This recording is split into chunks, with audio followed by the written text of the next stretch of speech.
Di video yang kedua ini kita akan belajar bersama mengenai analisis kinematik dengan software DIPS dari Rock Science. Kita buka dulu software DIPS-nya.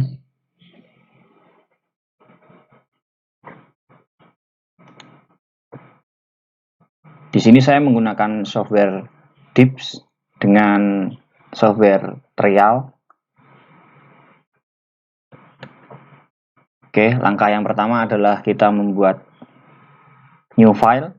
Nah, di sini karena ini adalah proyeksi stereografis, maka kita memerlukan kedudukan dari bidang-bidang discontinue atau DIP dan DIP direction-nya. Untuk itu dilakukan pemetaan di bidang discontinue di lapangan menggunakan metode scanline untuk mengetahui orientasi ataupun jarak daripada kekar.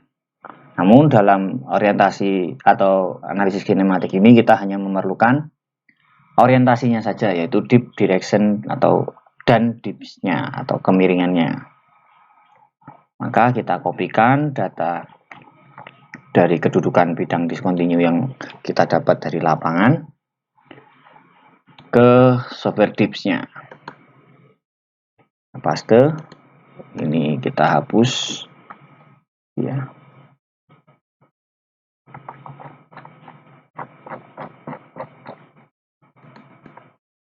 Kita remove aja. Oke.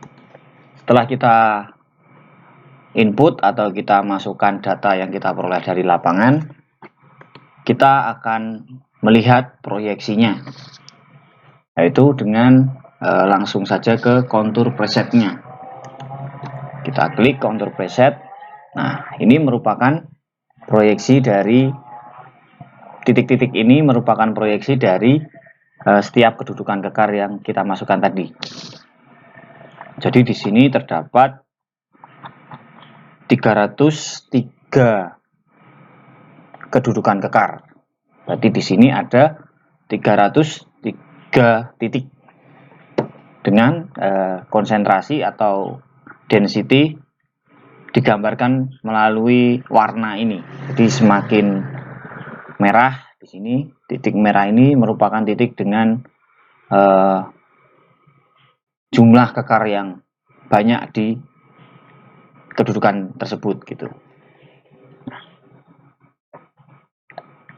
Di sini kita dapat mengamati bahwa terdapat 3 titik atau 3 arah umum dari arah umum bidang discontinue di lapangan, yaitu di sini, dan di sini.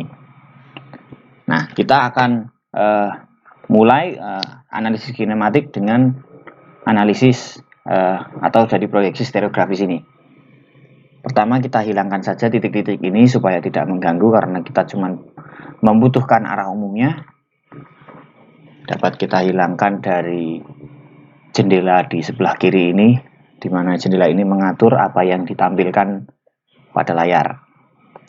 Kemudian untuk stereo net option-nya kita atur juga sesuai dengan kebutuhan, apakah kita menggunakan WolfNet ataupun SmithNet. Di sini saya akan menggunakan WolfNet atau Equal Angle Projection. Kita juga dapat memunculkan stereo net-nya atau stereo net overlay-nya jika kita ingin mengeplot sendiri suatu titik dengan kedudukannya. Selanjutnya ada pengaturan dari display-nya atau display setting-nya, bisa kita atur sesuai dengan kebutuhan. Oke. Langkah selanjutnya adalah membuat bidang dari setiap arah umum ini.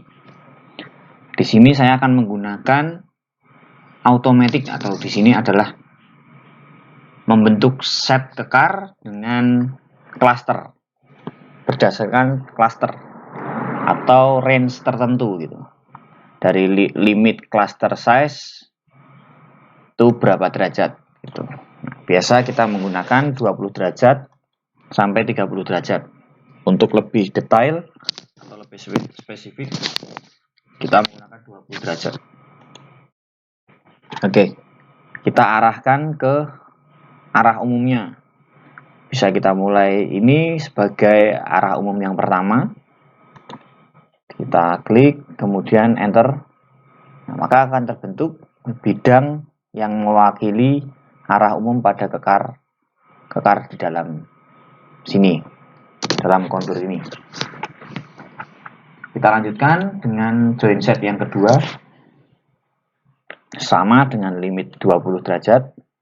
Kita plotkan pada arah umum yang kedua. Kita klik, kemudian enter. Terbentuklah bidang proyeksi dari arah umum yang kedua. Terdapat satu join set lagi atau join set yang ketiga. Kita arahkan ke puncaknya, kemudian kita klik, lalu kita enter. Nah, di sini sudah terbentuk bidang atau major plane ya, di sini major plane dari 3 set kekar yang terdapat di lapangan. Oke, untuk memudahkan atau supaya enak dilihat, kita atur display settingnya. Kita klik salah satu, kita edit set. Nah, di sini ada pengaturan yaitu ID-nya kita hilangkan saja, atau tanda ID ya, ID dari setnya, dari plane kita hilangkan. Kemudian pol adalah titik ini adalah pol, ID-nya kita hilangkan saja, cukup polnya saja. Kemudian kotak atau yang kita buat untuk mengset join set tadi kita juga hilangkan saja supaya tidak mengganggu pandangan. Lanjut ke set yang kedua juga, kita hilangkan. Set yang ketiga.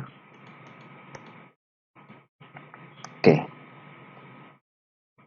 ini kita ganti ke deep direction, lalu kita beri label. Ini adalah join set 1 dengan arah umum 63 per 321.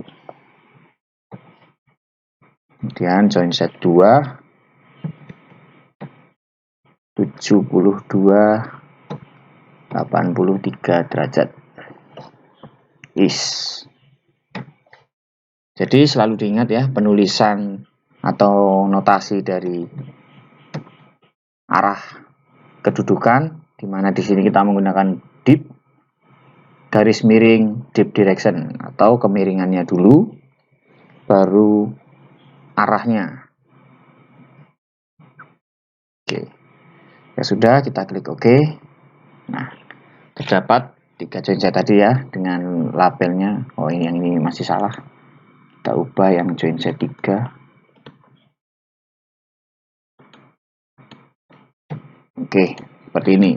Ya, ini memudahkan saja untuk kita melihat mana join set 1, 2, dan 3. Untuk join set 1, karena ini bidangnya, maka ini adalah kutubnya atau polnya. Oke, selanjutnya adalah kita melakukan analisis kinematik, yaitu dengan memasukkan orientasi lerengnya. Oke, ini kita hilangkan dulu supaya pandangannya enak. Nah, ini adalah bidang dari slope atau lerengnya. Kita bisa masukkan berapa kemiringan lerengnya. Misal di sini kita 75 derajat slope-nya. Kemudian slope direction-nya kita masukkan 300 derajat misal.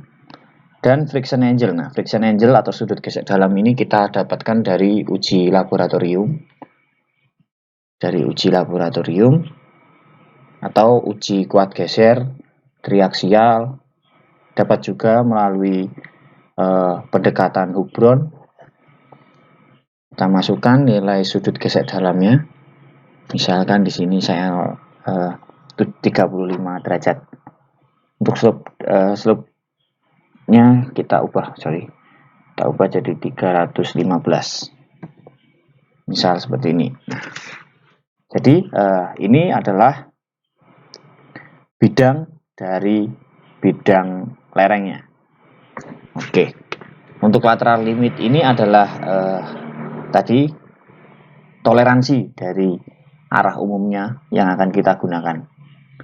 Jadi arah toleransi perbedaan arah umum dan arah bidang diskontinu atau arah salah satu joint set. Nah, di sini dari tampilan ini kita dapat mengidentifikasi potensi longsor apa yang terjadi dengan menguji syarat-syarat yang sudah kita jelaskan di video sebelumnya. Nah, hal pertama yang kita lihat adalah orientasi lereng pasti. Di mana orientasi lereng itu ada nggak orientasi dari joint set yang searah dengan orientasi lereng. Nah, bisa kita lihat di sini joint set 1 memiliki arah umum 321 dan juga lereng mempunyai arah umum 315 atau arah lerengnya 315. Selisihnya adalah 6 derajat. Itu artinya kurang dari 20 derajat. Jadi ada kemungkinan dia terbentuk longsor bidang dari proyeksi ini. Gitu. Ada kemungkinan dia terbentuk longsoran bidang. Nah, kemudian perlu kita analisis lagi dengan syarat-syarat yang lain tadi, karena terdapat 4 syarat tadi. Yaitu dengan parameter sudut gesek dalamnya. Jadi syarat tadi adalah kemiringan lereng harus lebih besar daripada kemiringan bidang diskontinu dan lebih besar daripada sudut gesek dalam. Nah, kita akan mengujinya. Itu kita masukkan parameter atau kita gambarkan di proyeksi ini adalah parameter sudut gesek dalamnya. Kita buka konstruksi inline, kemudian kita ubah arah proyeksi atau plot modenya. Karena kita akan mengeplot suatu kemiringan, maka kita ubah dari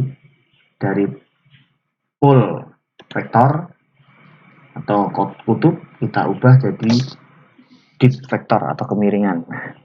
Ini adalah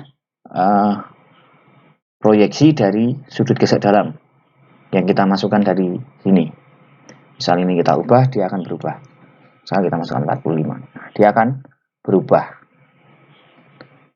Kita kembalikan ke 35. Kemudian kita masuk ke tools, kita buat gambar sesuai dengan proyeksi ini supaya nanti ketika kita ubah lagi ke pole vektor, gambar dari proyeksi sudut gesek dalam ini tidak akan berubah. Oke, kita klik tengah, kemudian tahan shift, kemudian kita buat sama atau bersinggungan dengan hasil proyeksi dari sudut gesek dalamnya. Ini bertujuan supaya tidak hilang ya ketika kita kembalikan ke ini. Oke. Kemudian ini kita hilangkan. Nah, kita berhasil menambahkan parameter sudut gesek dalam di proyeksi ini. Kita ubah warnanya bebas. Saya menggunakan warna oranye. Kemudian fill-nya ini atau supaya dia jelas saya buat 0. Kemudian ini saya tebalkan 3 supaya dapat dilihat. Nah, oke. Dari syarat yang ketiga tadi atau kemiringan bidang luncur harus lebih besar daripada sudut gesek dalam, maka kita lihat di sini kemiringan dari set plan 1 atau joint set 1 itu 63 lebih besar daripada 35 derajat. Jadi dia bidang ini itu ada di dalam lingkaran ini atau lingkaran sudut gesek dalam. Itu artinya syarat yang ketiga tadi terpenuhi. Kemudian arah bidang luncurnya juga arah lerengnya juga lebih besar daripada sudut gesek dalam atau berada di dalam sudut gesek dalam ini, yaitu ini bidang lerengnya itu lebih besar daripada kemiringannya lebih besar daripada sudut gesek dalamnya. Maka dari itu lereng ini berpotensi longsor bidang karena memenuhi semua syarat yang dijelaskan di video sebelumnya. Dapat juga kita lihat persentase probabilitas keruntuhannya. Nah, di sini menunjukkan angka 85,71, itu adalah antara joint set 1 dengan lereng. Dengan jumlah kritikal atau titik kritis itu 60 titik. Dihasilkan 85% probabilitas kelongsoran atau kemungkinan dia longsor itu 85%. Berarti lereng ini memang berpotensi longsor bidang itu. Untuk longsor bidang ini dapat kita analisis menggunakan software lain atau software dari Rock Science yang lain, yaitu software Rockplan untuk menentukan faktor keamanannya. Jadi analisis kinematik ini hanya untuk mengetahui potensi apa atau potensi longsor apa yang terbentuk dari orientasi lereng ini atau pada suatu sektor lereng gitu. Suatu sektor lereng dia berpotensi longsor bidang, misalkan kita analisis faktor keamanannya di Rockplan, karena di software DIPS ini hanya untuk memproyeksikan saja dan juga membantu dalam analisis kinematik untuk menentukan potensi longsornya. Jika kita sudah tahu potensi longsornya, maka kita hitung faktor keamanannya dengan metode kesetimbangan batas ya, dengan jadi metode perbandingan antara gaya penggerak dan juga gaya penahan lereng atau penahan longsornya. Jika gaya penahannya lebih besar, maka faktor keamanannya akan baik, seperti itu. Oke, selanjutnya kita akan coba untuk proyeksi yang lain gitu, atau proyeksi dari longsoran yang lain. Jadi yang pertama ini adalah kita menghasilkan longsor bidang, maka kita akan cari longsor yang lain. Nah, kita coba ke wedge sliding. Syarat dari wedge sliding tadi adalah wedge sliding atau longsor baji tadi adalah terdapat perpotongan dari dua bidang diskontinu.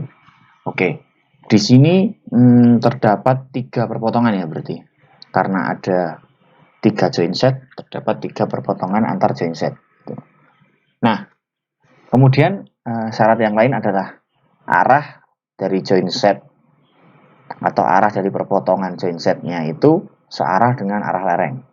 Nah, jika dilihat dari sini itu tidak ada atau pada sektor ini ya, sektor lereng 315 derajat ini tidak ada perpotongan garis yang searah, adanya yang berlawanan arah. Nah, kita akan coba gimana ketika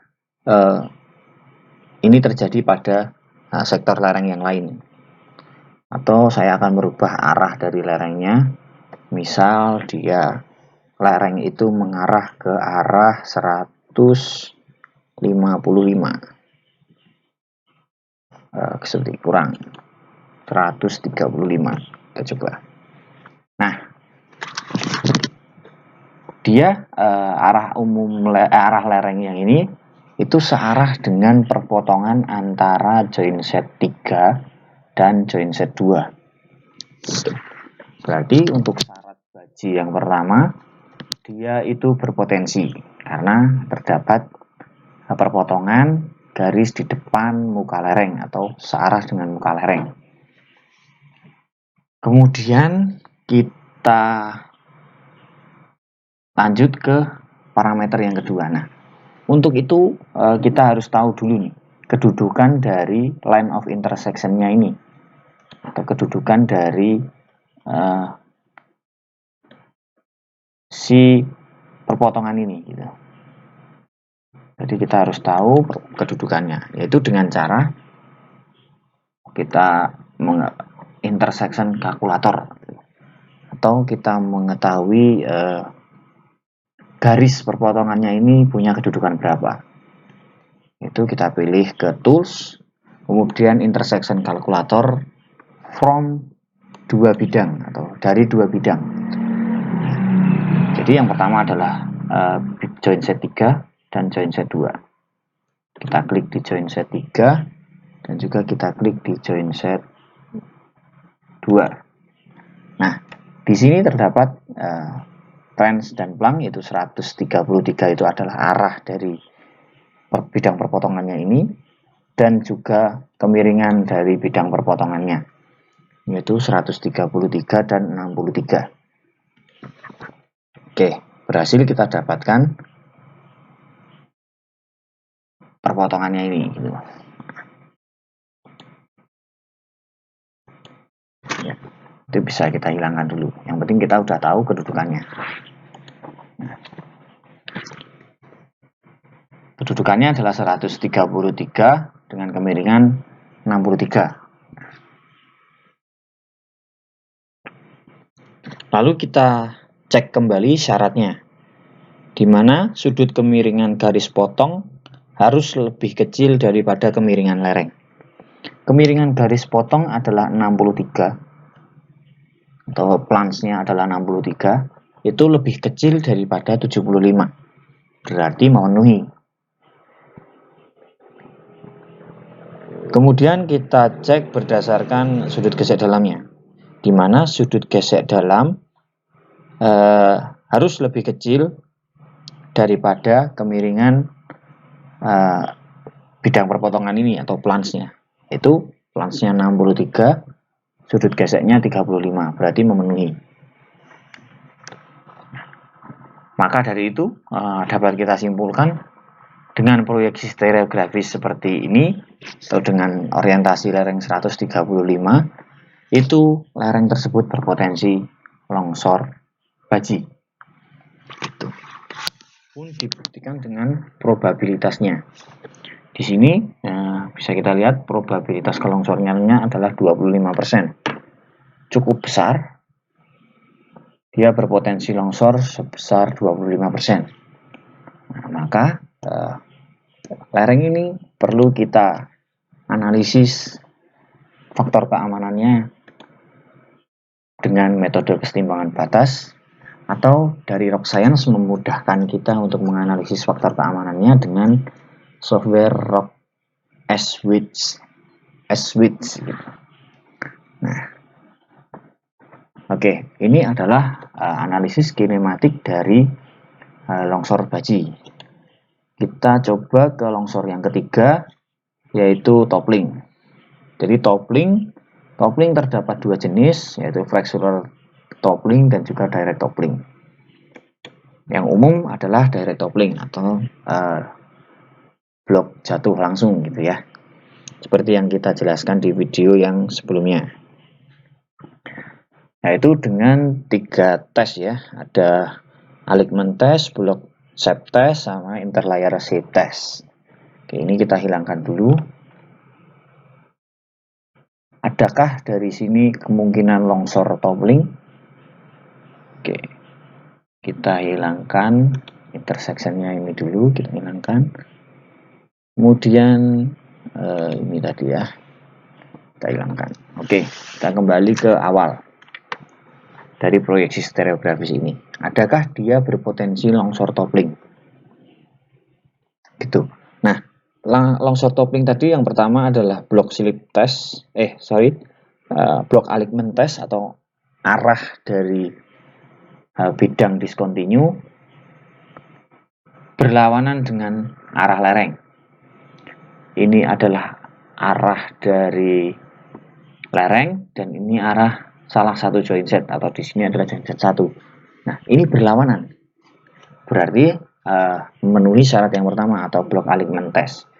Dibuktikannya dengan arahnya itu kurang, selisih arahnya itu kurang dari 10 derajat. Nah, maksudnya adalah arah jatuhnya. Berarti arah jatuh dari join set 1 itu berketerbalikan dengan 321 derajat, atau kita kurangin saja 180, itu dapat 321 dikurangi 180 itu adalah 140 derajat. 140 derajat dengan 135 derajat atau arah lerengnya. Nah, itu kan hanya berbeda 5 derajat. Berarti join set 1 ini berpotensi longsor toppling terhadap lereng. Dengan base plane itu adalah salah satu dari join set 2 ataupun join set 3 gitu. Nah, untuk kemungkinannya cukup kecil, karena di sini harusnya ya dia itu ada satu bidang yang juga memotong blok batuannya itu gitu. Jadi memotong blok batuannya.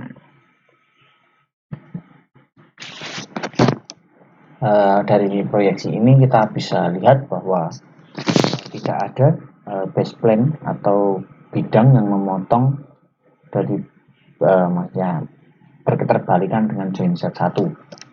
Itu artinya longsor toppling di proyeksi stereografis ini tidak dapat terjadi.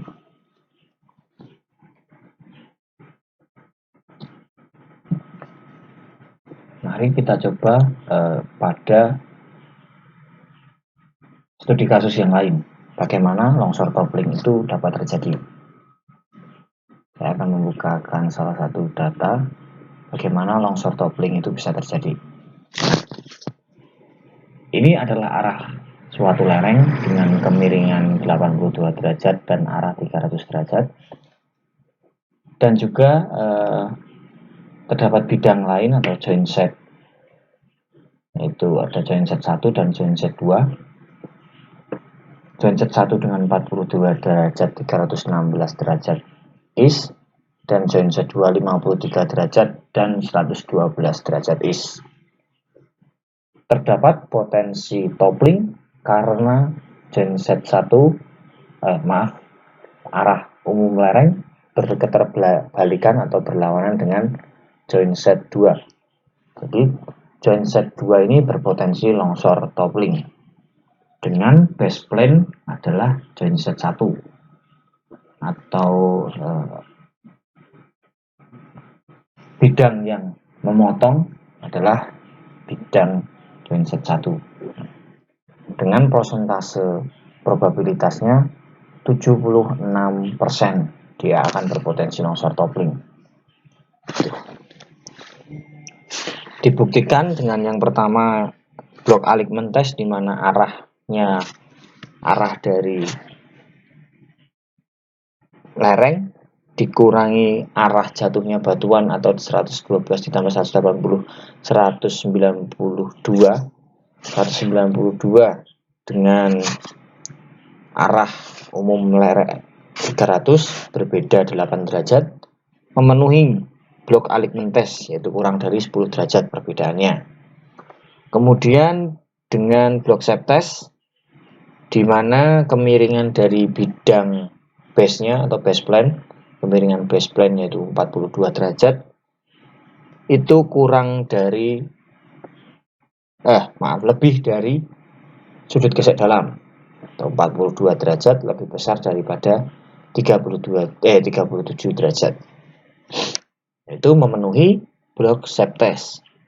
Terus tes yang terakhir, interlayer slip test, yaitu kemiringan dari bidang yang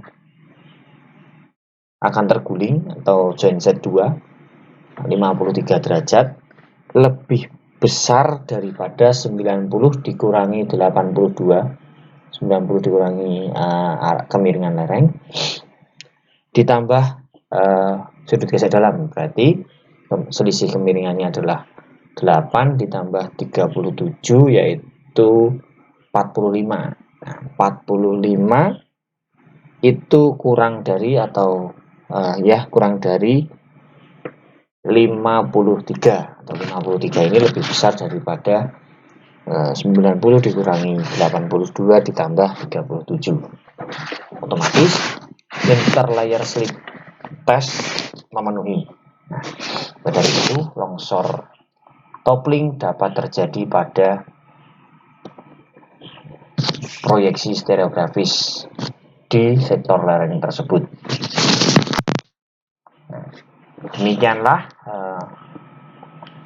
analisis kinematik yang dapat kita lakukan pada software Rock Scientific ini. Untuk selanjutnya kita akan melakukan analisis deterministik dengan software Rockplane, Rocktopple, dan juga SWitch. Cukup sekian pada video kali ini, kita lanjutkan di video selanjutnya.